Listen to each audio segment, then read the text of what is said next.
ഇന്നേ ദിവസം തിരുസഭ അനുസ്മരിക്കുന്ന പ്രധാന വിശുദ്ധൻ വിശുദ്ധ ഫ്രാൻസിസ് കരാച്ചിയോള.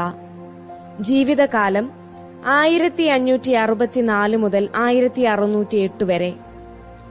ഇറ്റലിയിൽ അംബ്രൂസിയിൽ ഒരു കുലീന കുടുംബത്തിൽ ഫ്രാൻസിസ് കരാച്ചിയോള ഭൂജാതനായി.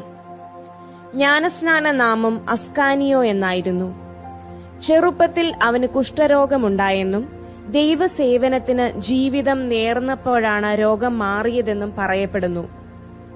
വായിക്കാത്ത സമയമെല്ലാം പ്രാർത്ഥനയിലും വിശുദ്ധ കുർബാനയുടെ സന്ദർശനത്തിലും രോഗീ ശുശ്രൂഷയിലുമാണ് അസ്കാനിയോ ചെലവഴിച്ചത്. സന്ദർശകർ കുറവായിരുന്ന ദേവാലയമാണ് അസ്കാനിയോ സന്ദർശിച്ച് പ്രാർത്ഥിച്ചിരുന്നത്. 1587 അസ്കാനിയോ ഒരു സൈനികനായി കുറ്റപ്പുള്ളികളെ നന്മരണത്തിനൊരുക്കാനുള്ള സഭയിൽ അംഗത്വം സ്വീകരിച്ചു.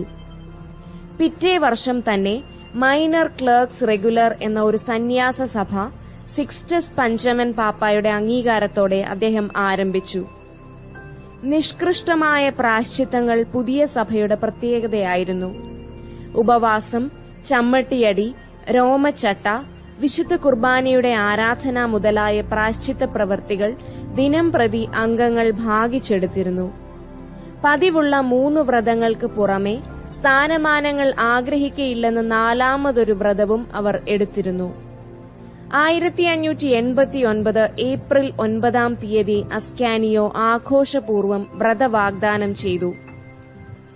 അന്നാണ് അദ്ദേഹം ഫ്രാൻസിസ് കരാച്ചിയോള എന്ന പേര് സ്വീകരിച്ചത്. ആദ്യത്തെ സുപ്പീരിയർ 1591 മരിക്കയാൽ ഫാദർ ഫ്രാൻസിസ് സുപ്പീരിയറായി തിരഞ്ഞെടുക്കപ്പെട്ടു. എല്ലാ സംഗതികളിലും അദ്ദേഹം മാതൃകയായിരുന്നു. കർത്താവിന്റെ പീഠാനുഭവത്തെപ്പറ്റി ദിവസം തോറും ദീർഘനേരം അദ്ദേഹം ധ്യാനിച്ചുകൊണ്ടിരുന്നു. രാത്രിയിൽ വലിയൊരു ഭാഗം വിശുദ്ധ കുർബാനയുടെ മുൻപാകെ അദ്ദേഹം ചിലവഴിച്ചു. അപ്പോഴെല്ലാം അദ്ദേഹത്തിന്റെ മുഖത്തിന് പ്രത്യേക പ്രസന്നതയുണ്ടായിരുന്നു. സങ്കീർത്തനങ്ങൾ 68 അധ്യായം 10 അങ്ങയുടെ ഭവനത്തെക്കുറിച്ചുള്ള തീക്ഷ്ണത എന്നെ വിഴുങ്ങി എന്ന വാക്യം പലപ്പോഴും അദ്ദേഹം ഉരുവിട്ടിരുന്നു. പുതിയ സഭയുടെ പ്രഥമ ഭവനം നേപ്പിൾസിലായിരുന്നു.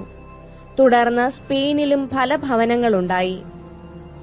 ഫാദർ ഫ്രാൻസിസിന്റെ തീക്ഷ്ണത കണ്ടിട്ട് മാർപ്പാപ്പ അദ്ദേഹത്തെ ഒരു മെത്രാനാക്കാൻ പരിശ്രമിച്ചെങ്കിലും അദ്ദേഹം എതിർത്തുനിന്നു. പ്രാർത്ഥനയും ആത്മരക്ഷാ ജോലികളുമായിരുന്നു അദ്ദേഹത്തിന്റെ അഭിനിവേശം. അങ്ങനെ 44 വയസ്സിൽ പനി പിടിച്ച്